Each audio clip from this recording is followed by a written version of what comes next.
followed by the PBB for the same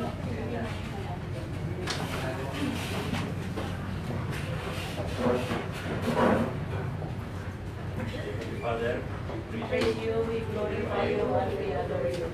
Lord Jesus, you is our love, our strength, our service.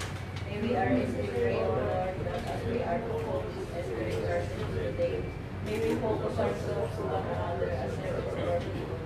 Help us, O Lord, in the performance of our duties and responsibilities as mandated by the people. Enhance our sense of integrity and dedication of selflessness. Harness our qualities and confidence as each one of us believe that it will take different qualities.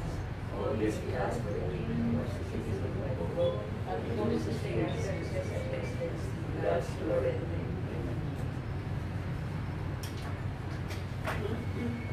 Mga kababayan, ang pambansang awit ng Pilipinas.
Vice Mayor Jose Antonio Miguel Y. Perez, the Presiding Officer pro tempore, Councilor Apollonia G. Bacay, the Majority Floor Leader, Councilor Rufina J. Gabriel, the Minority Floor Leader, Councilor Marjorie Oren Sumilde Versosa, Councilor Joselito O. Pontelera, Councilor Caroline D. Sison, Councilor Alfred Felix E. Castro, Councilor Ranis De Leon, Councilor Perlito Vera Bago, Councilor Cirilo Tirado, Councilor Probe Iranoy, Acting Liga ng mga Barangay President Raul B. Bacay, ang Panlunsod na Federasyon ng Sangguniang Kabataan President Ms. Laverly Bernabe. 10 members of this august body responded to the call, ma'am. 10 members of this august body responded to the call. Therefore, we have quorum. I now declare that the Sangguniang now proceed to consent business.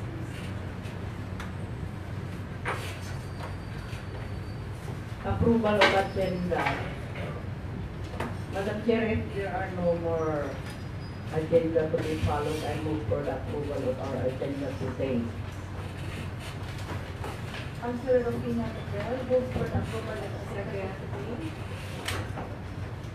Seconded by Councilor Carol. Any objection? No objection. The agenda for today is approved. Adoption of the journal and minutes of the ESPER regular session held on May 27, 2019.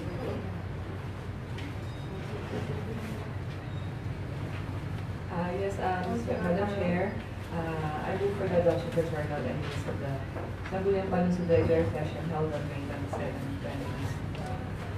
Councilor Carol Season moves for the adoption of the journals and minutes of the regular session held on May 27, 2019. In objection, hearing none, the journal of the regular session is hereby approved. Privilege R, question R. Reference of business. Proposed ordinance for first reading. Proposed resolutions.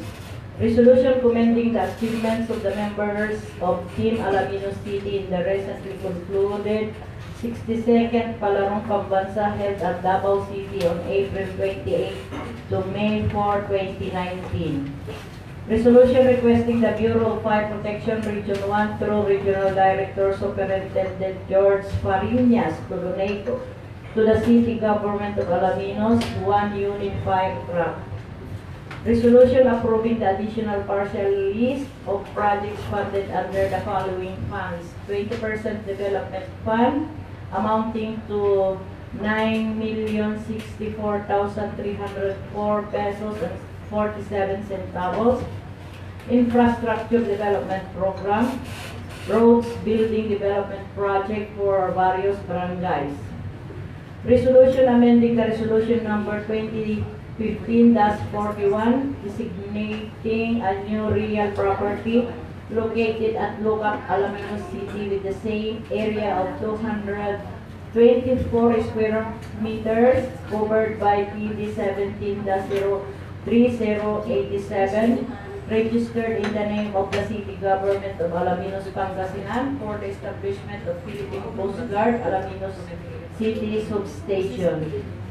Resolution authorizing City Mayor Arthur F. Celeste to cause the revocation of the deed of donation inter vivos document number 442, page number 89, book number 28, series of 2015, previously executed in favor of the Philippine Coast Guard in view of change in the nature and identity of real property donated. Madam Chair, I move for the suspension of the rule to accommodate our speakers. Councilor Rufina moves for the suspension of the general rules. We will wait our resource speaker.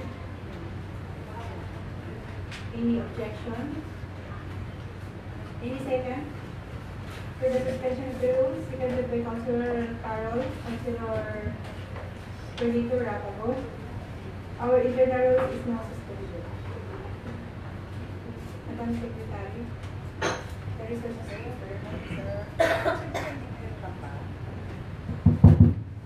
For item number 1, we have no guest speaker, no resource person. For item number 2, the resolution requesting the Bureau of Fire Protection, Region 1, through Regional Director, Senior Superintendent Orly Pariñas to donate the City Government of Alaminos 1 unit fire truck. We have from our City Substation Commander, from the Bureau of Fire, CPO J.R. Mateo, PO3 Christopher R.F. Soriano, and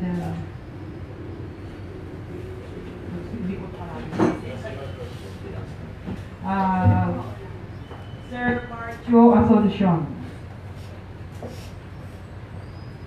Ito po mo.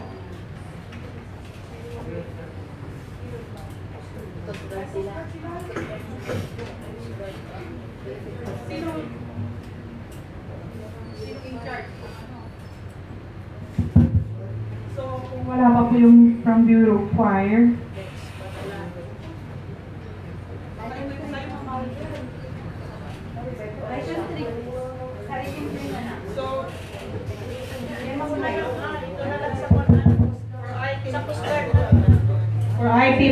let's proceed to item number 3, resolution approving the additional partial list of projects funded under the following funds. 20% development fund. We have our City Budget Officer, Madam Rolina Ruiz.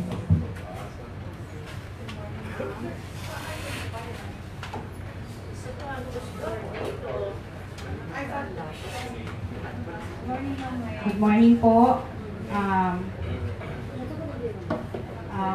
We're again asking for a resolution for the partial list of projects funded under the 20% development fund. We have here construction of National Child Development Center located at Lucap, amounting to 2.4 million pesos. Construction of multi-purpose shed, Barangay Limansangan, 1.1 million. Construction of multi-purpose shed, Pupantay Elementary School at Barangay Pukal-Pukal, 1.1 million. Proposed OSCA extension, comfort room at Barangay Poblacion, 351,921.97. Counterpart fund for the rehabilitation of Alaminos City Slaughterhouse, At Barangay Poblacion, 3,094,573.80. The total cost of this project is 8.1 million. Yung pong 5.1 is our incentives for our Seal of Good Governance, yung Performance Challenge Fund po. And then under roads, buildings, development projects for various barangays, construction of slope protection at core shelter, Barangay Victoria, amounting to 844,489.37 thousand. So a grand total of 9,064,304.47 pesos.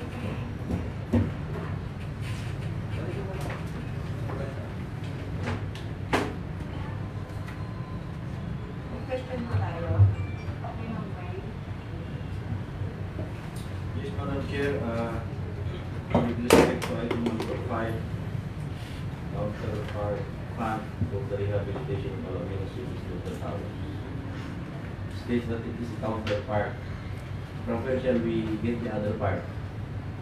From the Performance Challenge Fund, sir, yung 5.1 million. Incentives po natin for garnering the Seal of Good Governance Award. So this is not the total cost. Yes, sir.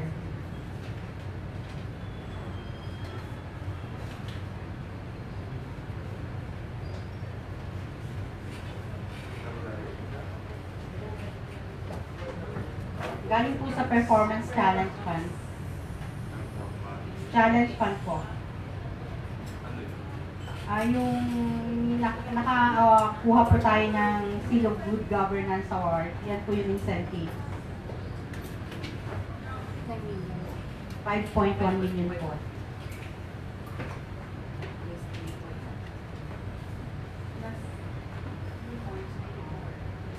So dapat tumagin 8,194,573.80 ang total cost po. Hindi ba ito yung TVP natin? Hindi po.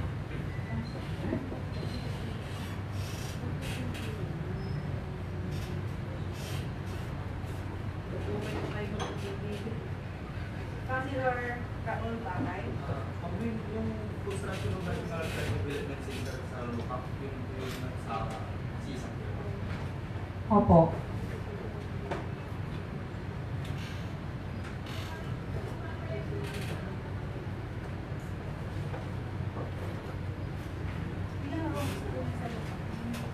Ma'am, hindi ko po kabisado sa mga to. Hindi na ba yung tatlong rooms para sa... Siguro ma'am, kasi yung dati po kasi tawag natin is daycare centers. Pinalitan na po. Ginawa ng National Child Development Center. From daycare to playground. Hindi po.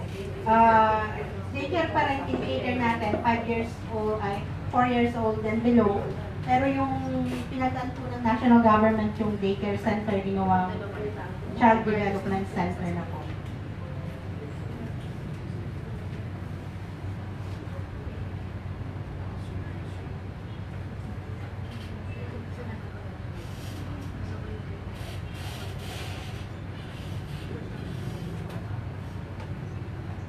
There are no more questions to the resource speaker, Madam Chair. I move that she be excused. Thank you po.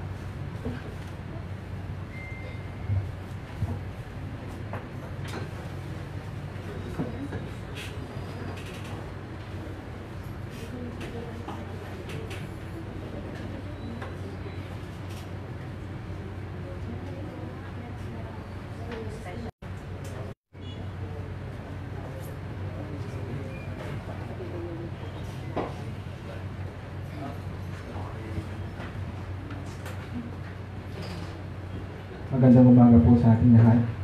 Ako po yung tawag ko pong designated po na Coast Guard Substation Commander po ng Alaminos. Ka-assume ko lang po last month. Ako po si Chief Petty Officer J. Ruiz Mateo from Cagayan Valley. Yung presence po ng Coast Guard po dito sa Alaminos ay napakalaga po. Dahil kami po yung nagkakandak ng master declaration of safety departure at saka yung pre-departure inspection po ng mga passengers motor bangka po natin na pumupunta po ng 100 Islands po. Hindi po makakalis po cargo manifest po. Yung cargo manifest po, tinitingnan po dito namin yung excess passenger. Hindi po rin po namin pinapaalis po yung passenger motor bangka kung nag-excess po sila ng passenger. At saka hindi lang po, kami po ay 24/7 na naglilingkod po sa bayan po ng Alaminos with regards po Solution. Yung pong donated property, according sa deed of donation noon na nangyari, ay nasa ibang location po. We have here parang sketch. Nandito po siya, actually ma'am, nandito po siya dito na sa lugar na ito, but it was not, may maliit lang sila na building doon na ginagamitan. But the city government of Alaminos thinks it's better na i-align po ang paglalagyan sa kanila para yung ating mga ibang government buildings, ating mga city building offices ay naka-align po. So ito po yung ginawa ng engineering na kung saan natin po sila ilalagay. So there is a need na i-amend sa ang ating resolution para mai-assign sa kanila itong place na po na ito na I think according to the head, the chief, ay naka-ready na po yung materials for the building. Nahuli na nga lang ating apong resolution. Yun pong second po na kailangan pong i-revoke for the revocation of the deed of donation, and then mag-ano po ng another deed of donation para doon sa proper place nung pagpapatayuan po nila.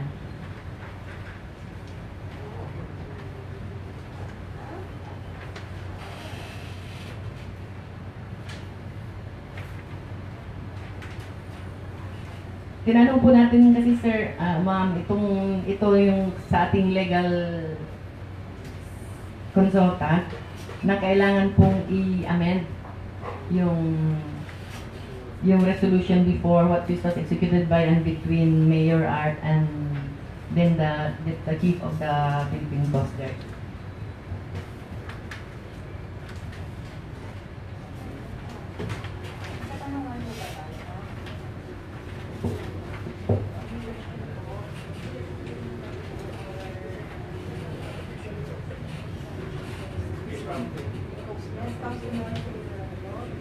Bakit po hindi natuloy yung unang klaro na magtayo ng building gagawin sa unang pa natin? Para dinunay sa lupa. Hindi ko ba yun, sir? Wala po sigurong what is your building na balak niyong ipatayo po ngayon, sir, ay donated ba? Saan galing yung pondo po? From the DPWH po ba? Or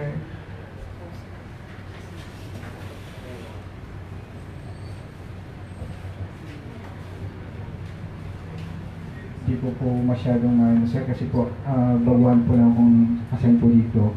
Pero pumunta po yung contractor and taga DPWH po last week po na pumunta po sa office na approve na daw yung sa build ni Duterte, ni President Duterte po.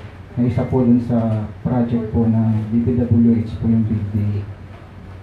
Yun po yung, bali approve na po yung building po dun sa yung sinabi po ng contractor po.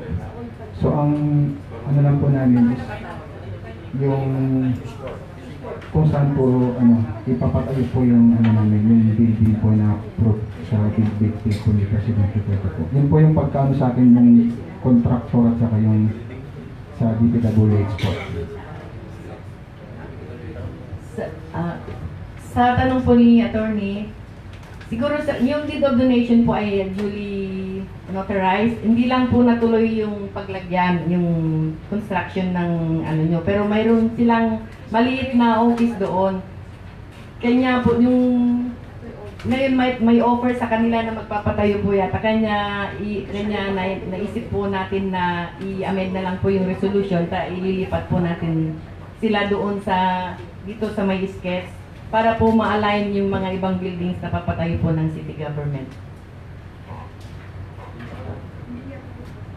Yes, Councilor Anthony. Yung previous property that was donated sa lukap din ba? Yeah po, katabi lang sir. Ngayon sa lukap din? Opo, dito lang po. Magkatabi lang? Yes. Parang dito yung sketch.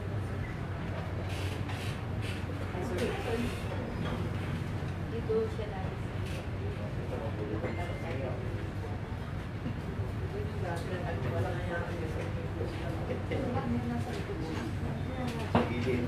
Affected ba yung property yan nire-renovate natin because of the plan of what do you call that hotel that you guys there? Oriental. Oriental Hotel. The Oriental sir is Dito sa side na to. ito po sir sa likod doon sa may fish landing area. Ito pong hotel po natin ay nasa Wharf mismo yung nandun tinaruroonan ng dating hotel na hindi natuloy. Another question. The executive department is asking for the revocation of the previous donations, right? Considering, yes sir. Yes, okay. Is the previous donation has been accepted by the Coast Guard? Yes. Are there any documents executed by the Philippine Coast Guard with respect to the revocation of that donation? Because of my humble understanding, once a donation is accepted, it becomes valid and binding, and there are some steps or measures that should be undertaken for the revocation of a deed donation. Once a deed donation is donated by the donor and accepted by the donee, it could not just be, at any point in time be revocated by the donor. So, clarification of question is, has the Philippine Coast Guard secreted a document or any other,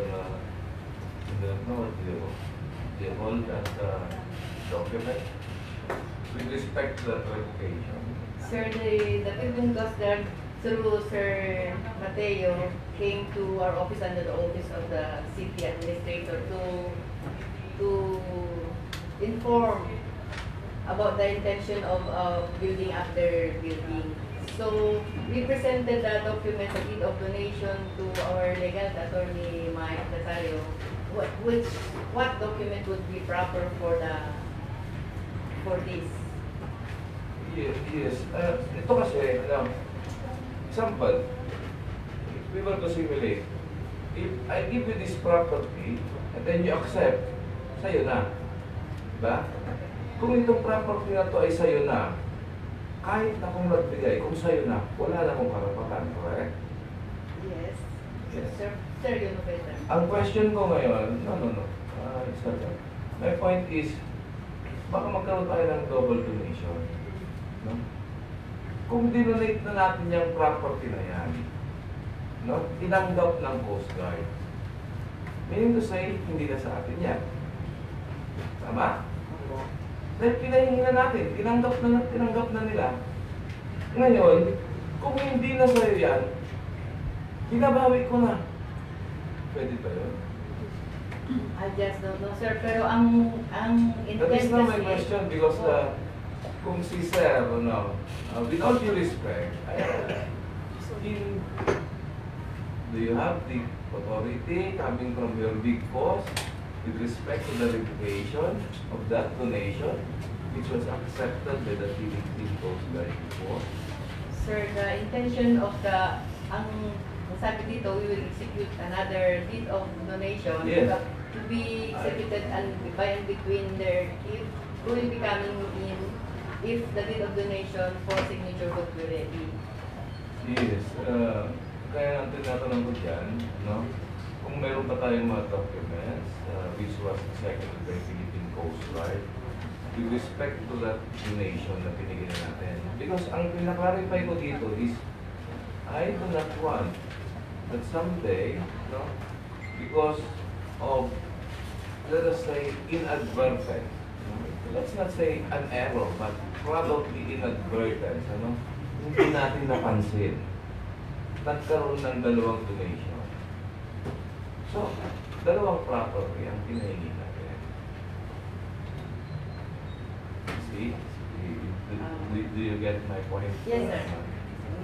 I get Yun lang yung point ko dyan. Kanya nga po. Iniiwasan ko lang na magkaroon tayo ng dalawang donation.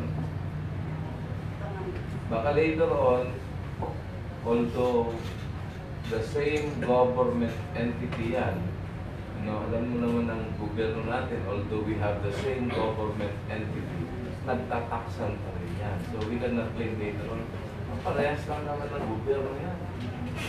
Kanya nga po, yun po ang present po kasi namin doon sa legal natin po, sir. Kanya nga, what would be the proper document? Kasi parang change of change of location lang. Yes, Parang remove lang. That is why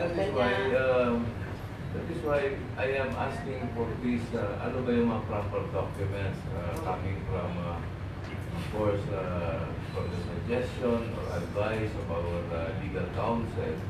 Because kung binigyan na natin ng authority ang executive department to execute a revocation of the deed of donation, without this proper document, it is just like putting the cart in front of the horse. See? See na my point? Ang pinupunto lang dito, para bang, sige na, pinapahatan ka na namin, bahala ka na dyan kung may gagawin mo dyan later on. We cannot do that. Because hindi pwede na mauuna yung kutsero sa kabayo.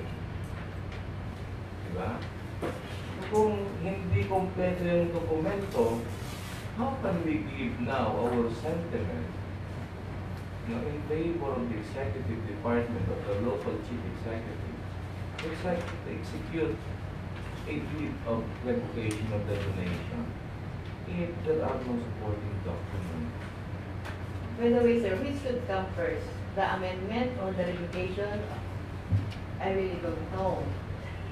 Well, tayo naman, hindi naman na. Kasi parang ang point kasi amendment. Can I, Sir. Martin, Chair? In the previous deed of donation, there is situation to the effect that, however, it states, I quote, in the event that the subject property donated to PCG ceased to be used for the purpose as stipulated in this deed of donation, the same shall automatically revert back to the city government of Alaminos without need of any documents to reconvey the same. So has the purpose for which the first deed of donation was executed ceased to exist? That's the if that does not exist anymore, then we don't need any document to reconvey the property back to Alaminos. If I may be recognized, Madam Chair, we could not conclude that the PCG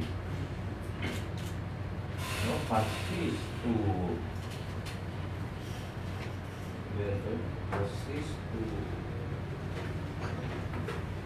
or did not fulfill or whatever, That's a perspective. That's why my question is, was the purpose for which the first deed of donation was executed still exists, or there is no longer that purpose? I think, sir, there is a building at their office place. So, meaning, the purpose for which the first deed of donation was executed still exists.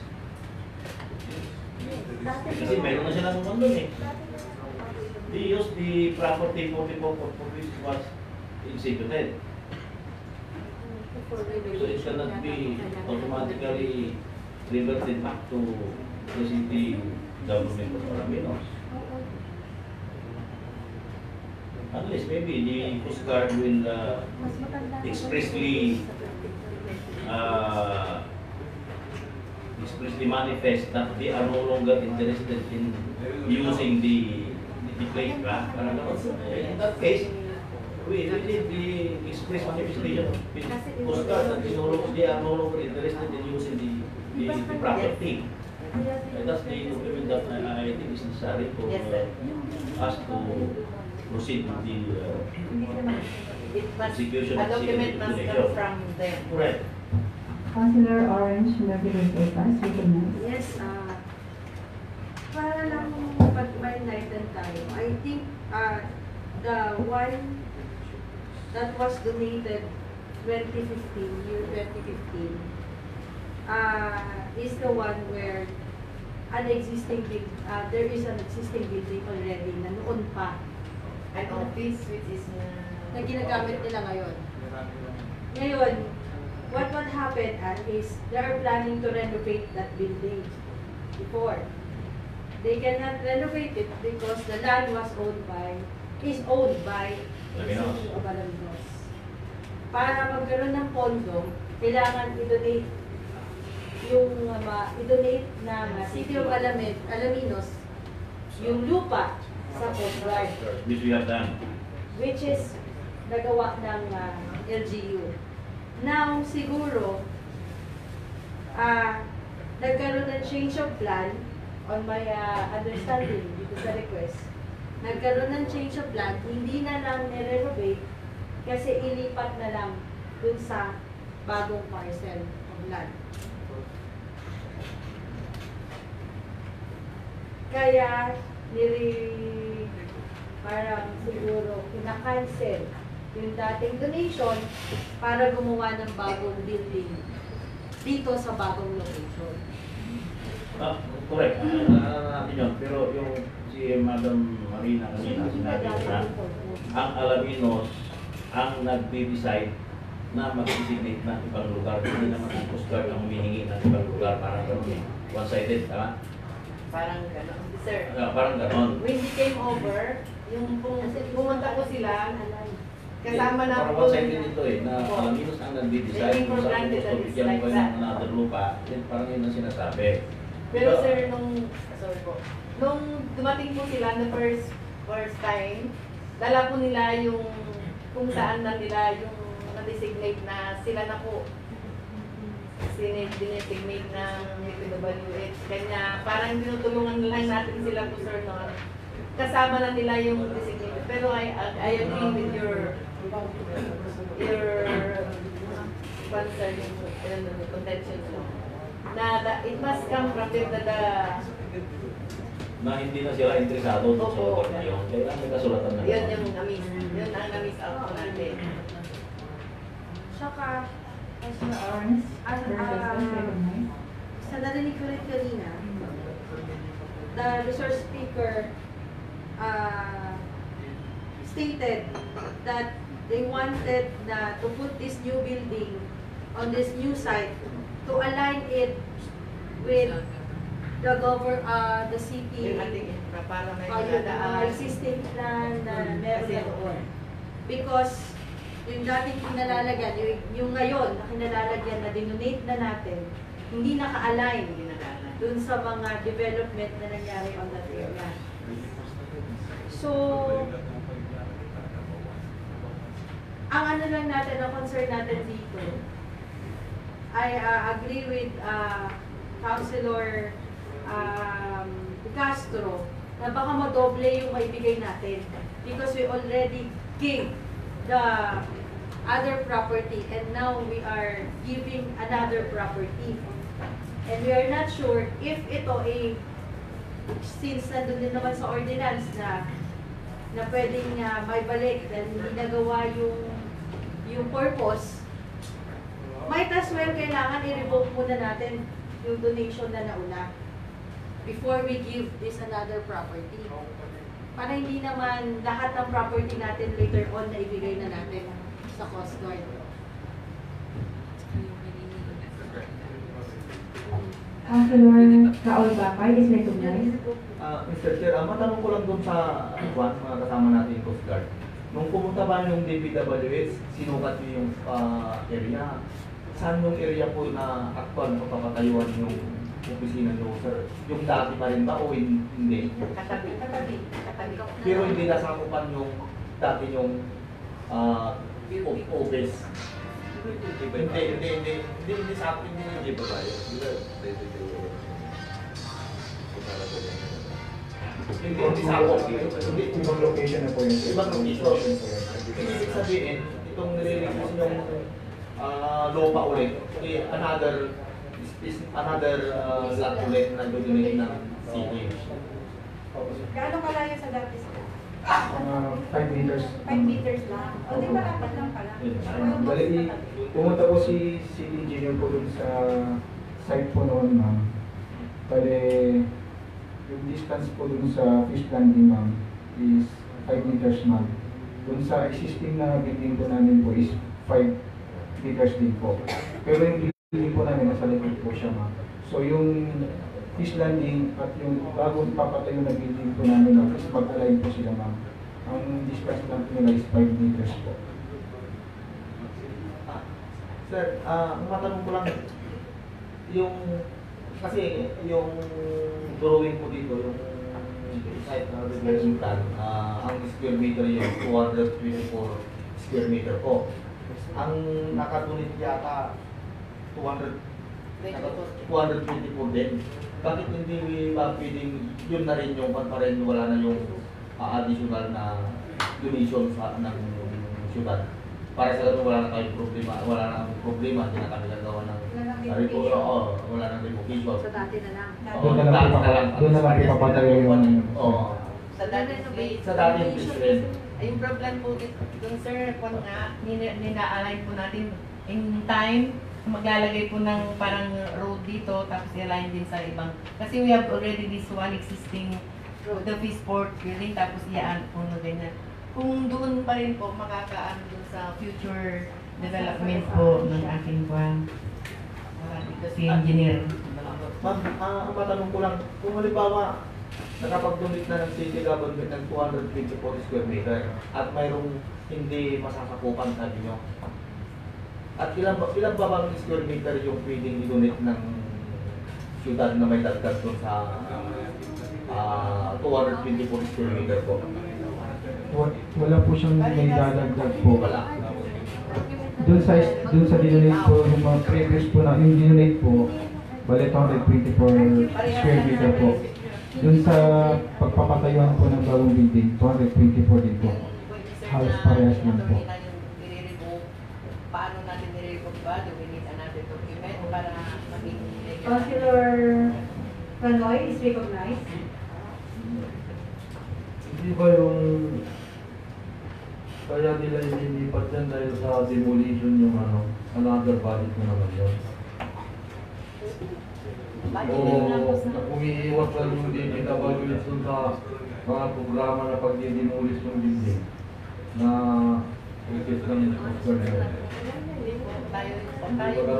Parang yung DPWH yung contractor, para mas madali sila, hindi na sila mag-demolish, ililipat na lang sila. Parang ganun yung pag-demolish sa amin. Councilor Rani, Billion, ang nakikita ko sa dapat gawa ko tayo ng master plan po dito sa park para hindi yung kabit ng kabit kung saan dapat nakaplano po yan, lalo na kung gagawin natin yung market o saka yung work kung yung sura itong plano paano nga para hindi yung lipat ng lipat. Kasi kung wala kayong master plan po ito sa kano na yan, sabi lang kayo kung saan natin tatayo, baka balang araw yan, useless pagkagawa ng Councilor Ralong is recognized. I understand we have to consult with other parties in this case, and there are issues which are coming up, which nobody here can answer, like UAs, like tourism, there are other activities. So I would rather to have this scheduled for a committee hearing, so we can discuss it further. So, committee hearing po natin. So, when is this scheduled? Sabihin naman natin yung schedule, sir, or ano? Para malaman naman or leader ka lang? Leader ka lang, Madam Chair, meron po sila ito. Councilor De Castro? Yes, as part of the committee hearing, actually, ang concern ko kanina is kailangan ba na may document na i-execute ang Philippine Coast Guard because of the previous donation? Yun ang point ko doon. Kasi sabi ko nga, naipahingi na natin. Pag naipahingi mo na yan, hindi na sa'yo yan. Ngayon pag naipahingi mo na yan, hindi mo pwedeng sasabihin na, ay, Leche, ayaw ko nang ipahingi sa'yo, balik mo na. Hindi pwede yun. Dahil pinahingi mo na. You already conveyed the ownership of that property. Kaya ang sabi ko, mayroon bang document na ginawa? Ang sabi nila si Sir ang nagsabi na, hindi na kailangan. Sad to say, hindi siya ang head, hindi siya ang, I mean, he's not the secretary or ano ang tawag natin. Yung Kailangan po natin yung dating date of donation. Dating date of So, donation. para kailangan ng renunciation ng Philippine Coast Guard. Kaya nga, in line parehas kayo ng donator. And to add to Yun that, yung pinapwede ko rin. to add to that, the donation is a contractual obligation between two parties. The donation was executed by the donor and the donee, and they have to sign both. So, ngayon, at gusto mong i-revoke, hindi pwedeng isa lang ang mag-revoke. Dapat yung dalawang parties na nag-enter into that contract must also sign with the document that is being referred to by Councilor De Castro, the denunciation, waiver of Noted po. Tapos,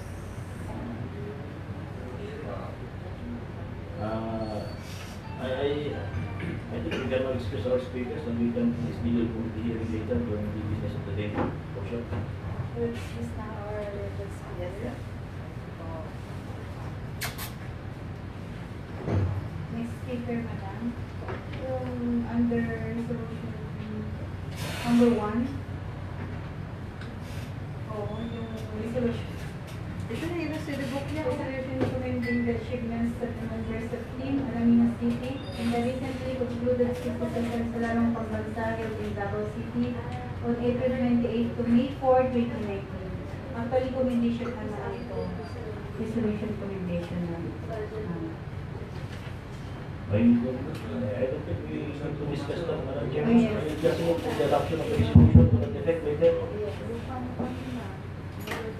Sir, for item number 2, we have no resource person, sir. Ma'am.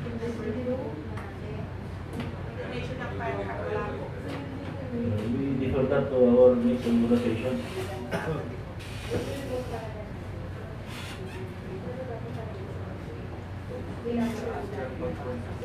I move now to lift the suspension of the rules. Councilor Sergio Ladok moves for the lifting of the suspension of the rules. Seconded by Councilor Carol, Councilor Raul Bangay. Our suspension of the rules is now lifted.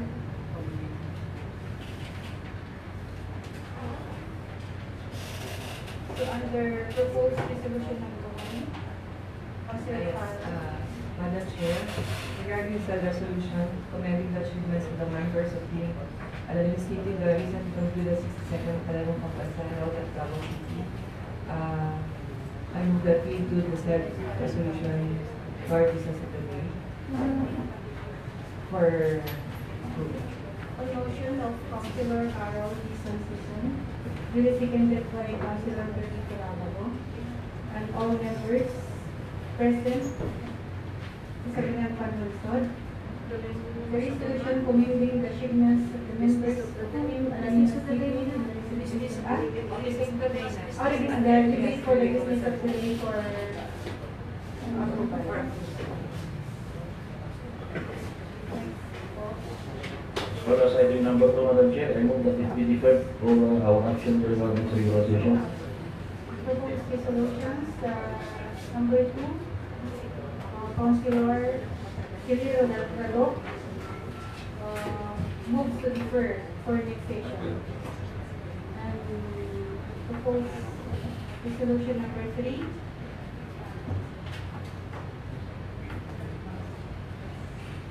I move that it be repeated to our business of the day. Thank you. proposed resolution number 3, on motion of Councilor Cirilo Delgado, this resolution be related for business of the day for approval. Proposed resolution number 4, Number 4 and 5. 4 and 5.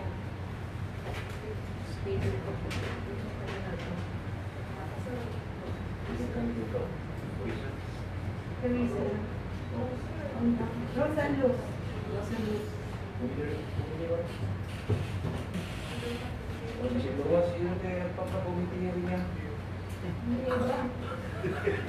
Ako lang kung nagre-re ba? Hindi ko pinapakumitirik, hindi yung makumitirik. Sa Latios. Sa Latios. Kanino pa yun? Yes, Madam Chair, I move I request for committee hearing on yun. July. Ano sila yung ano? Naman. Nandiyan pa si Pari dito. June 17. Oh, 17.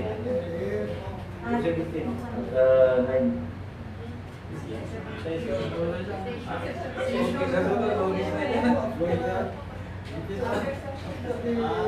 After session. June Ano pupunta na Cebu yung 20. O di, huwag na kayong pupunta. Nakakita ba kayo? 17 na lang after session. After session ba? After session na lang. 11 a.m. Under resolution, under proposed resolutions number 4 and 5, on motion of Councilor Cirilo Delgado, will seconded by all members. This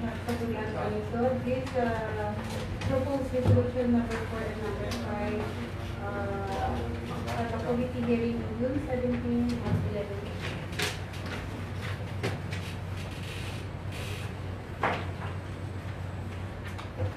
Communications received for review.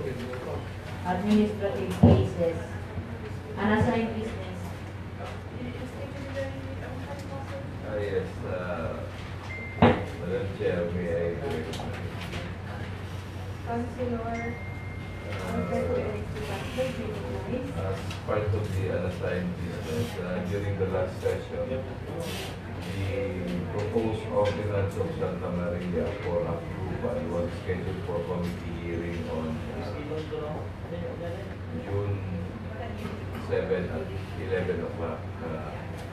I inadvertently miscalendrized the said committee hearing as there is a conflict of schedule on my part.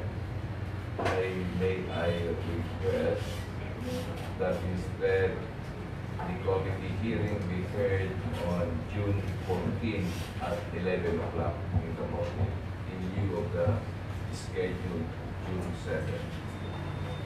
Under unassigned business, the scheduling of committee hearing on June 14 at 11 a.m. regarding the Santa Maria, resolution of Barangay Santa Maria regarding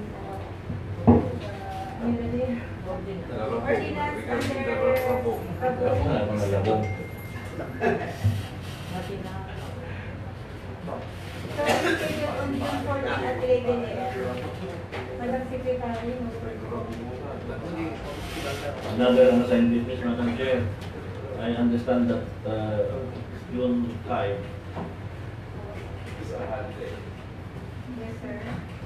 will be holiday, and I have to see the hearing for the purpose of reviewing certain review report of barangay, Barambong. I request for this hearing on June 13 at 9 o'clock. Councilor Cirilo Pandaro, on unsaid business, rescheduling the committee hearing regarding the reviews of barangay of Balambong, instead of June 13, No, it's still June 5.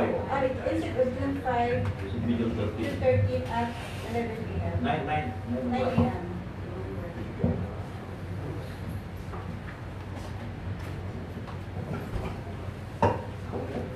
Meron pa po. Under committee report, Committee reports. Joint committee report from the hearing held on May 27 regarding resolution adopting the city's human induced hazards contingency plan 2019-2024. Councilor Perito Ramos, Ibalik mo.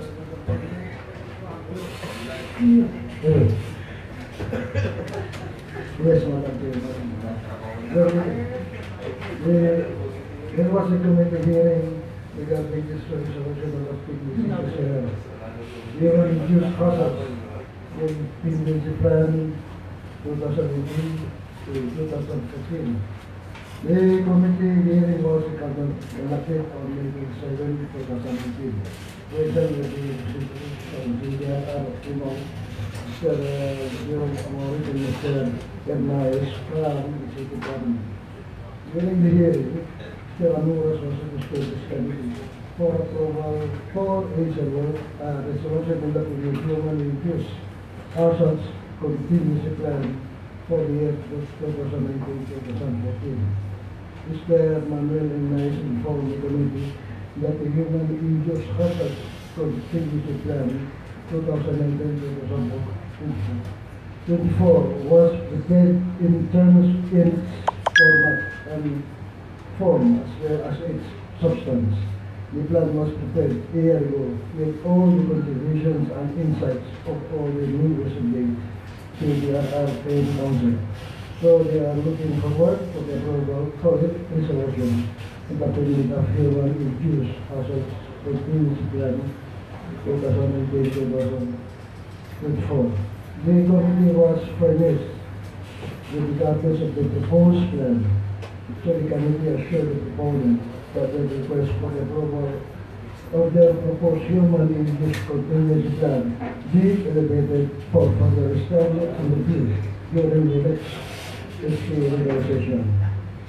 In view of the above stated findings, the committee hereby moves for the adoption of its committee report and the same be elevated in the business of the day.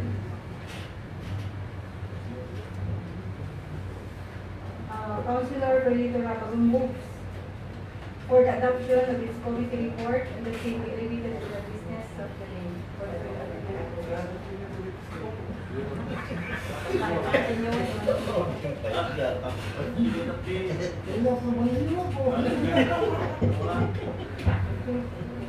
Any comments, suggestions, recommendations? Honorable Cirilo Rado, say guys.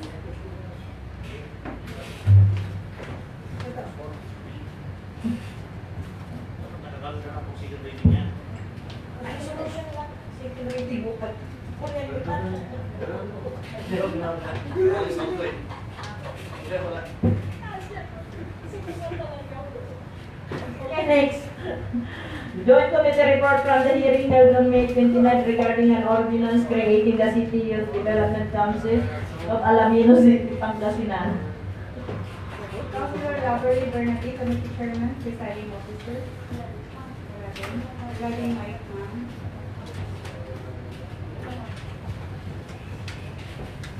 Yes, Ms. Chair. An ordinance creating the City Youth Development Council of Alaminos City, Pangasinan The committee hearing was conducted on May 29, 2019. Present were the DILG officer, Madam Jean Dawis, a representative from the CSWDO, the SK Federation Vice President, Ms. Diane Bautista, representative from City Mayor, Mr. Richardson Romero, and the representative from the Sangguniang Research Division. The proposed measure sought to implement Rule Number 3, Section 24 of the Implementing Rules and Regulations of RA 10742, otherwise known as the Sangguniang Kabataan Reform Act of 2015, which seeks to create the Local Youth Development Council in every province, city, and municipality to ensure wide and multi-sectoral youth participation in local governance and aim to provide an alternative that will strengthen the role of the youth in providing a more democratic and popular basis of legislation and other government or non-governmental endeavors affecting them. The committee chair, yours truly, has stressed that the Local Youth Development Council must be registered in the Youth Organization Registration Program in order for the latter to allocate funds for its operation and to enact an ordinance acknowledging the creation of the Local Youth Development Council in the city of Alaminos. A representative from the SP Research Division has invited the attention of the committee on Section 14 of the draft ordinance regarding its funding requirements and clarified whether its budget must come from the era of SK and further inquired about the counterpart of the city on this proposal. The chair has replied that the fund will be shouldered by the SK and the office of the city mayor. In the course of the discussion, Mrs. Dawis clarified that only SK in the barangay level were provided with funds and none is allocated for the SK Federation. So with the creation of the Local Youth Development Council and the implementation of the programs that the SK will pursue through the Comprehensive Youth Development Plan, the LGU will provide the needed funds as its counterpart.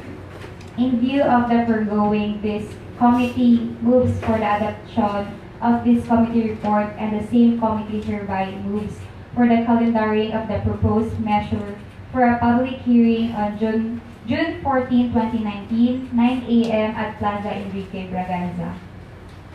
Councilor Laborie Bernabe moves for the adoption of this committee report, and the same committee hereby moves for the calendaring of the proposed measure for the public hearing on June 14, 2019, 9 a.m. at Plaza Enrique Braganza. Any second? Second. Seconded by Councilor Alfred Felix de Castro and all SK members present. Any comments, suggestions, recommendations? There are hearing none. This committee report moves for public hearing.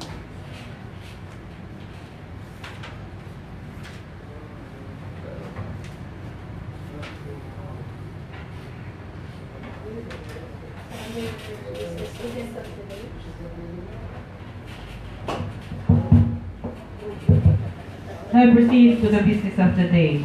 The first item is the resolution authorizing City Mayor Arthur F. Celeste to enter into a deed of sale by and between the City Government of Alaminos and Victory Liner Incorporated.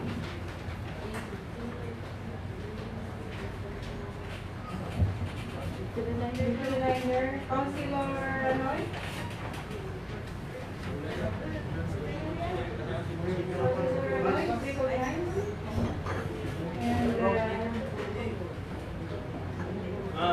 Madam Chair, for the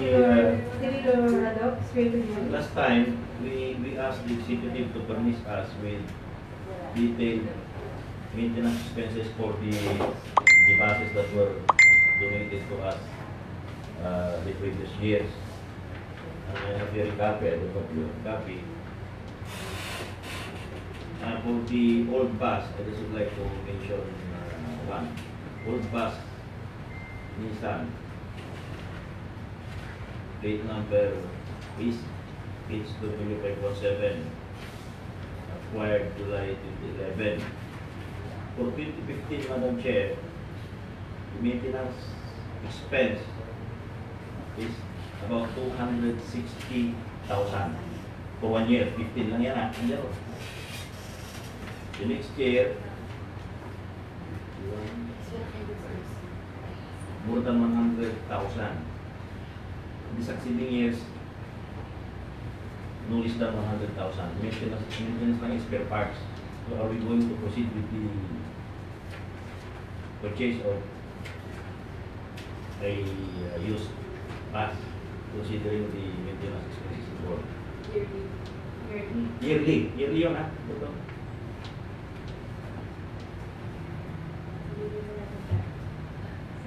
How much was the bus? 500,000. So kung sundin natin ito, in 3 years, 300,000 yung maintenance mo. Napapawi ba natin sa gamit yun? Yung utility nun, utilization nun, is it more or less? Councilor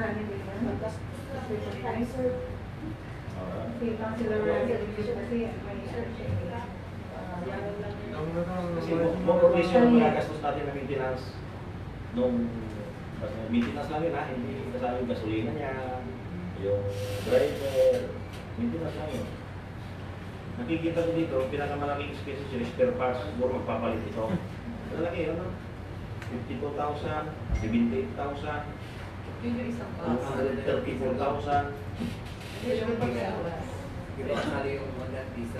Yun yung downside ng use.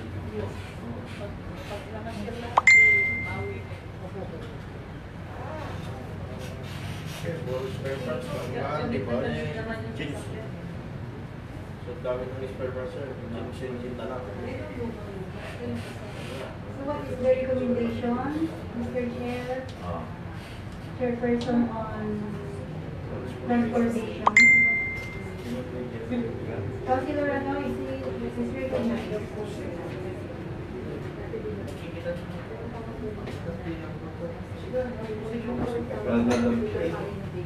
Probably with the expenses incurred with respect to the spare part, that is to say, for the maintenance, if the bus was not used, probably will not also incur repairs for maintenance. Maybe the amount of 554 is a little bit, very little compared to the service it provided to our constituents in the city of Malapinos. Because the 554,000 expenses is minimal with respect to the daily travel of the bus. Catering to 50,000 voters of the city of Malapinos for 3 years. So with that, I believe that is a commendable and probably a small amount of maintenance for a very huge and effective service to the city of Malapinos. So with that, I move that we purchase another bus. 3 more. 3 more. Yes. So it cannot be overused.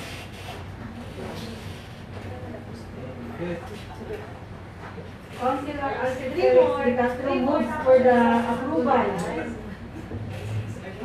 of the resolution authorizing City Mayor Arthur F. Selected to enter into deeds of trade by and between the city government of Alaminos and Victory Liner Incorporated.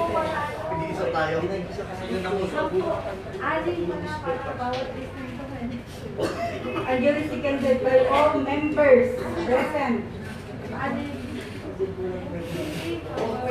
This resolution is hereby approved.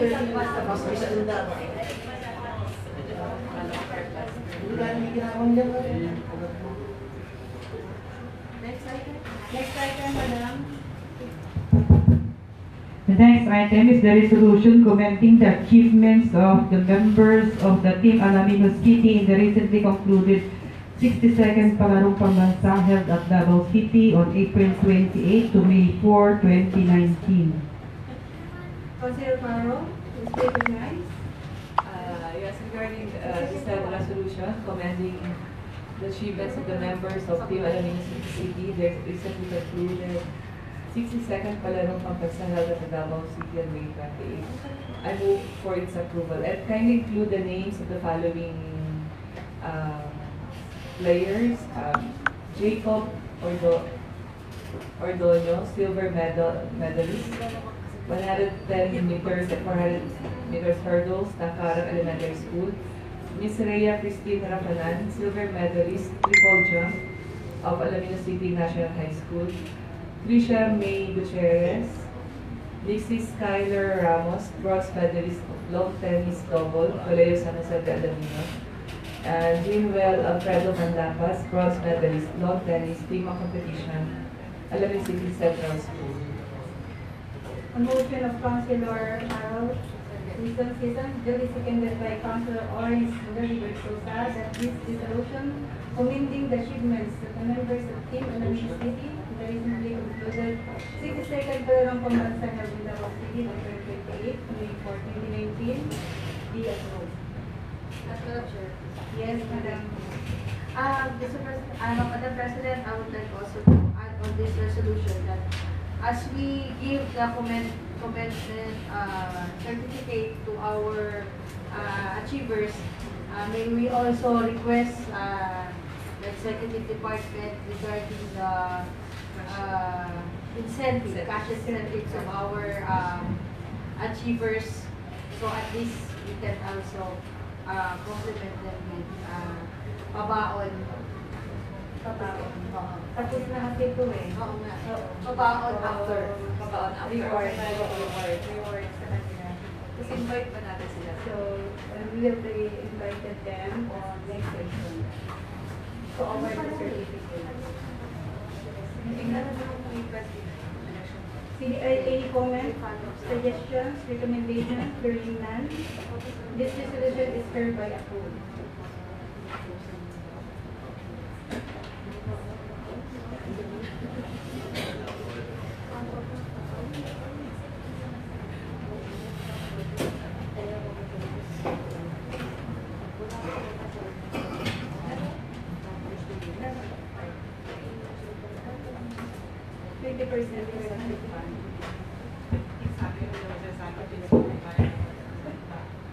The next item is the resolution approving the additional partial list of projects funded under the Development Fund, amounting to 9,064,304 pesos and 47 centavos. Yes, Madam Chair, if there are no more comments, suggestion, I move that the resolution approving the additional partial list of projects funded under the University Development Fund be adopted. The motion of Councilor Philip Cirilo Banero that this resolution be approved. Any second? Seconded by Councilor Rani Leon, Councilor Felipe Rabago.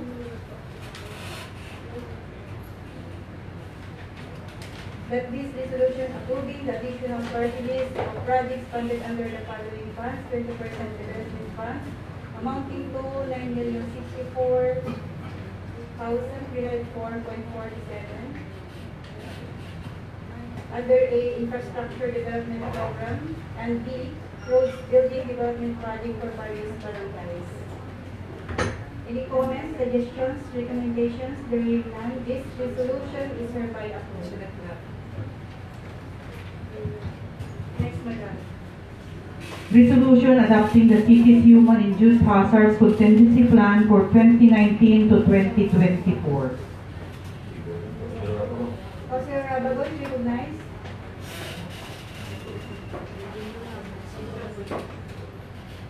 If there are no more recommendations, suggestions with regards to this resolution, I move for its approval. Councilor for the approval of the resolution adopting the city's human induced hazard sustainability plan 2019 to 2024. Seconded by all members present. Any comments, suggestions, recommendations? Hearing none, this resolution is hereby approved. Next, Madam.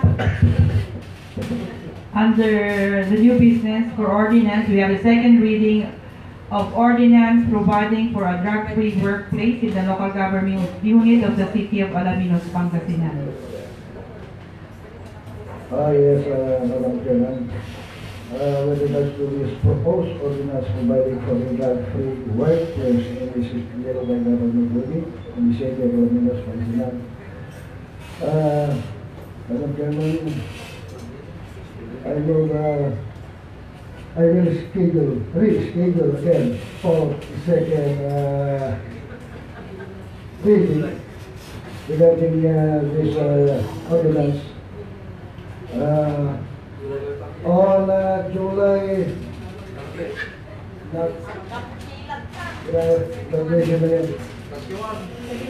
July 8, 2019 at 9 o'clock. Second.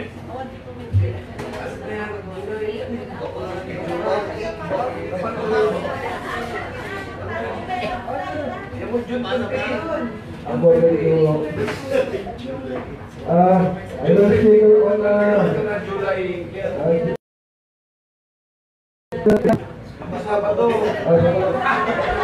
okay, good day. On Thursday,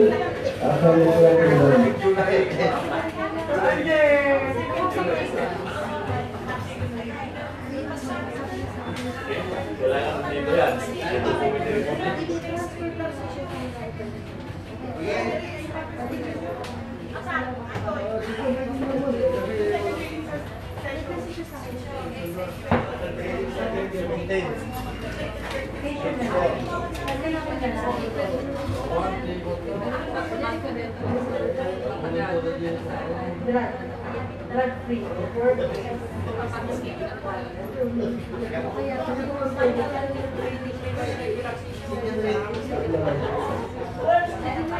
Madam Chairman, yes.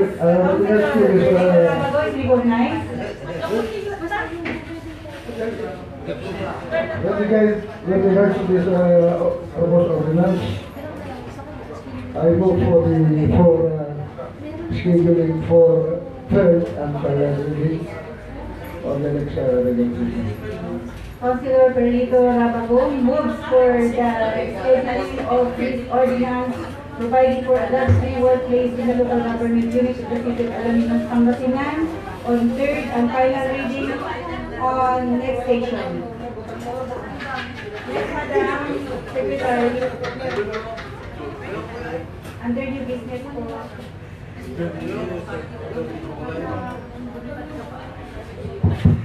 The next item is the second reading of an ordinance providing for the centralization of scheduling of trips of all motorboat ferrying passengers to the Hundred Islands National Park at Luca Park, Alaminos City, Pangasinan, regulating acts and providing penalties for violations thereof. Councilor Carol, Dizon Season is recognized. Yes, Madam Chair. I believe you have now the revised draft of the said ordinance regarding the centralization of scheduled trips of all motorboats carrying passengers to the Hundred Islands National Park. If there are comments from my colleagues regarding the said draft. Any comment po sa draft? Councilor Cirilo Radok, recognized. Yes, Madam Chair, I understand that's the hearing. Ano na last session? So this was scheduled for the second reading.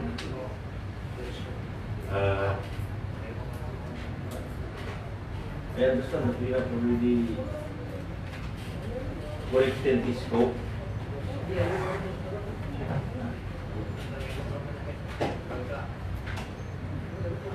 And Do we have to maintain this title or the title should be an ordinance amending? No, hindi amending. Kasi hindi pa siya actually approved ordinance. Proposed ordinance. Hindi, kasi yung ordinance, meron tayong ordinance natin yung tourism, ba? Tourism ordinance. May tourism po tayo. Ano tourism ko? Wala, hindi yun. May provision doon na regarding motor boat. Hindi ba ito, hindi ba ito amendments or Wala po. Hindi po kasama ito sa tourism code. Kasi this is yes, separate ordinance.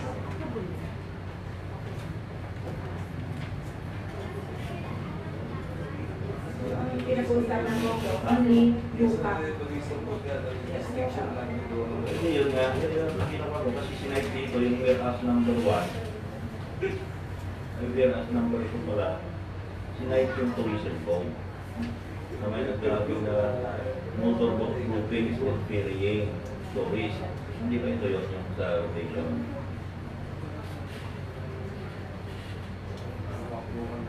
Kasi kung hindi, huwag na natin mo. Sinight kasi eh.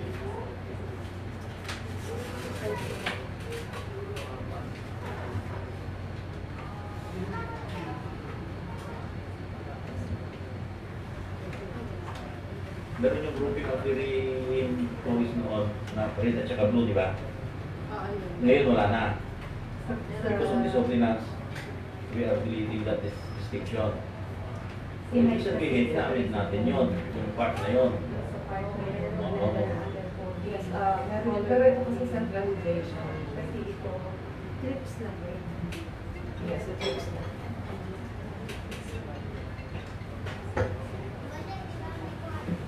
So, huwag na natin i-set yung phone.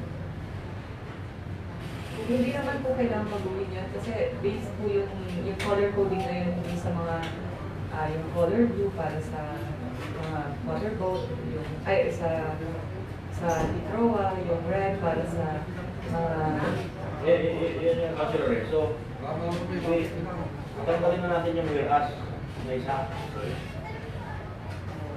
Para this ordinance will stand as an independent ordinance. Ito. Yan.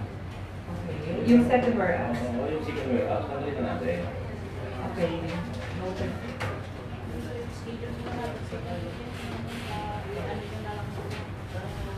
Tapos yung scope, di ba lahat nasasali dito? Parang yun ang usapan natin last time eh.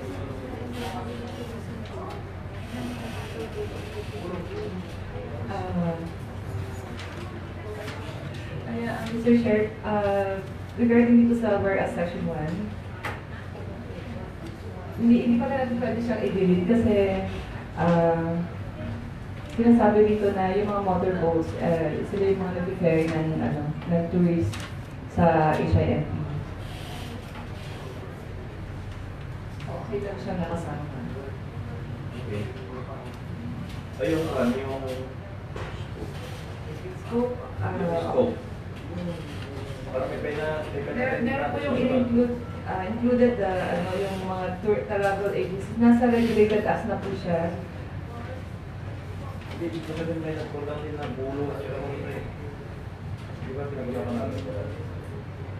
Hindi po kasi pwede isama rito ang Boduan, yung mga ibang zones kasi ang pinag-uusapan po rito yung San Bacuar.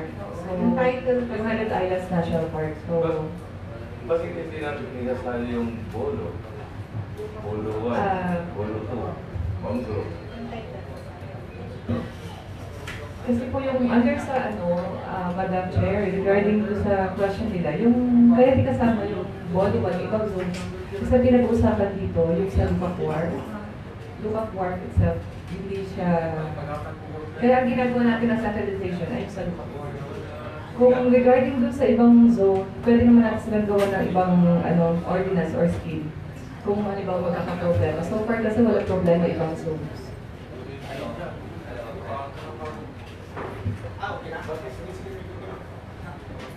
Ismail itong ordinance natin pag Kasi one and the same thing ito. That is the ferrying of passengers. And one destination that is going to Handon Island.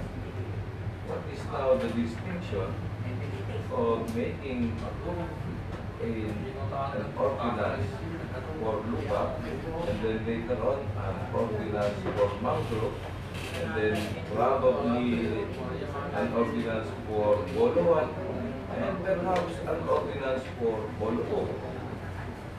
When Barangay Lupa, mangrove, Boloan, Bolopo are all located within the territorial jurisdiction of Alaminos City, which is covered by this August Body. Secondly, we are trying to prevent a situation. That is why this ordinance is being pushed through. Now, if we will not include the other coastal areas, then we are just giving a very huge room, not only a window, to violate this ordinance later on. Because operators of motorboat will just bring the visitors to Mangrove or to Bolo 1 or Bolo 2 or wherever, which is not covered by this law.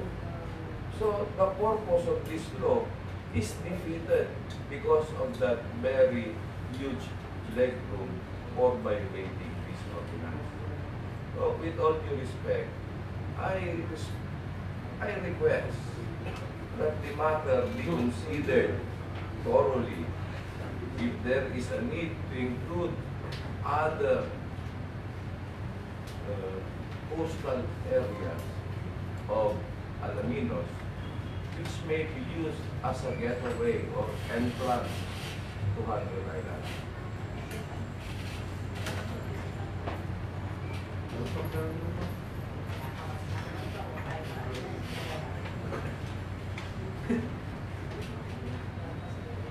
May we just for 5-minute break. Councilor Pina needs to smoke.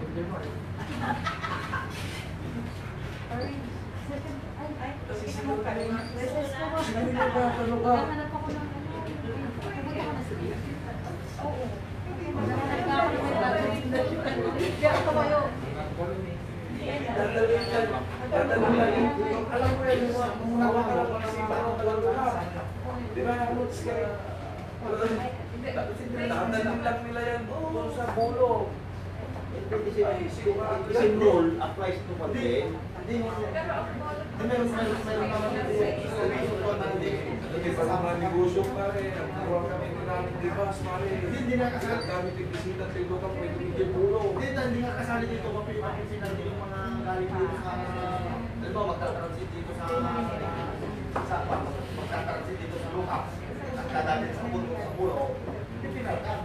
Kasi sa solusyon, hindi natin bigyan pulo. Hindi galing sa... Alam mo, nagta-transit dito sa Lucas. Pagkatapos, dadalhin sa... Pulo. Pero kasanungan, hindi wala na.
reception of the committee chair on Teresa, Madam Carol, season.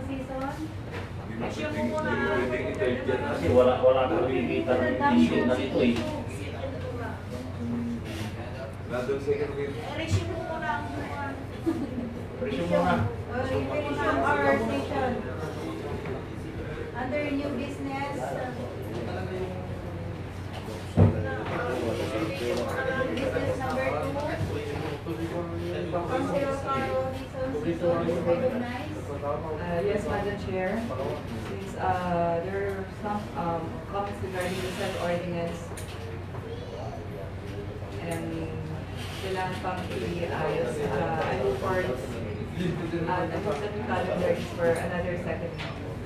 Councilor Carol, season moves for this schedule for second reading for this ordinance.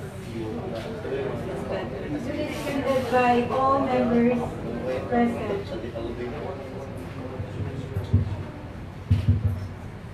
Next, Madam. Now proceed to the announcement.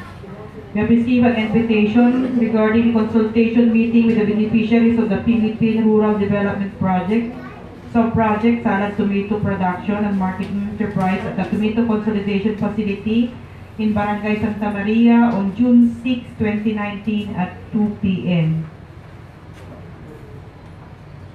May punta tayo lahat. Invited po tayo lahat on Kain na kamatis. June 6, 2 p.m. Kamatis Salad. Councilor Corrito Rabago is recognized. Madam Chairman, if you Madam to discuss, I'm not for the adjournment. Councilor Corrito Rabago moves for the adjournment of the session, seconded by all members present. In objection, recommendation, hearing none, I now call the Tambungan County for the regular session adjourned.